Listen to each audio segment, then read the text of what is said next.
Job interviews, usually not fun. It's an unfamiliar place. It's a lot of pressure, lots of opportunities that you can maybe slip up, especially if you're asked a question that you honestly don't know the answer to. So joining me right now, psychologist and executive coach, Dr. Lisa Orbe-Austin. Dr. Lisa, we're talking about interviews today. Yes. And some of this, obviously, you have nerves, right? You're going into a new place, as I explained. What sort of questions should you be preparing for if you are going into an interview?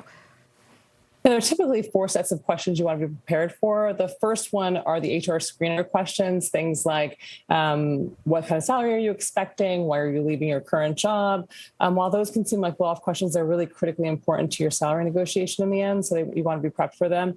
The second one are the general kind of interview questions, the ones that you expect, like tell me about yourself, what are your strengths and weaknesses, things like that. You also want to kind of have a great list of those and be prepping them ahead of time. The third is behavioral interview questions. So those are ones that are asking you, tell me a situation where, give me an example when, and you actually want to prepare those using a particular methodology, usually called the PAR method. So problem, action, resolution, or result. And the fourth are more rare, but happen in particular industries like finance. And those are brain teasers, where they're going to ask you a question that may not have a particular answer, but is meant to kind of show your problem solving skills.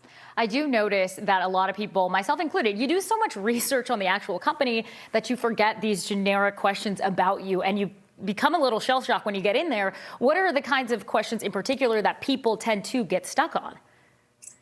Yeah, generally people get stuck when they're not prepared. So it's great that, you typically prepare. Typically, sometimes people do not prepare. And so the key is preparation. But I think some of the skills that typically they get caught on technical skills. So there's a particular technical skill they don't have, or questions regarding salary is another place where people get caught.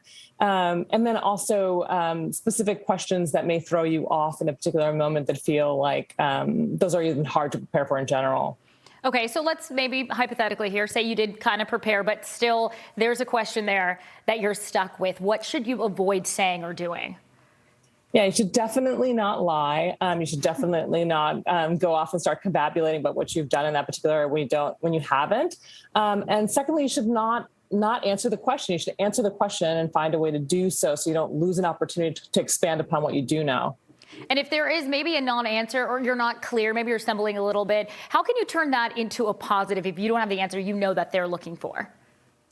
Yeah, you really want to think about what adjacent skills you may have that you can expand upon in this moment. And also, too, if it's something that you don't know that's an area of expertise in your field, you want to talk about being a quick learner and give a very specific example of how you learn something really complicated fairly quickly.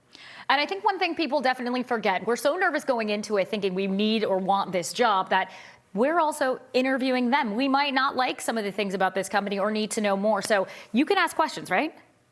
Yeah, you can ask questions. You should be asking questions. You should be asking about 3 to 5 questions to the interviewer at the end, especially because you want to show that it's a didactic process, that I also care about what's happening here and I want to be involved. And it also shows your level of research of the company or the organization. One quick piece around that is you don't want to put them on the defensive. So you really don't want to ask questions that make them feel like they're on their heels. And also, too, if you get asked a question that you don't know the answer to, you can also ask clarifying questions about that particular question to see if you can get a greater sense of what they're asking for. And also potentially sometimes to delay to get your answer under kind of like to have a moment to have your answer prepared. All right, Dr. Lisa, always great advice and insight. Also, a special congratulations to you that we need to give. You were named one of LinkedIn's top voices in mental health. This is actually the first time they put something together like this. We hope that we have helped you in that as well.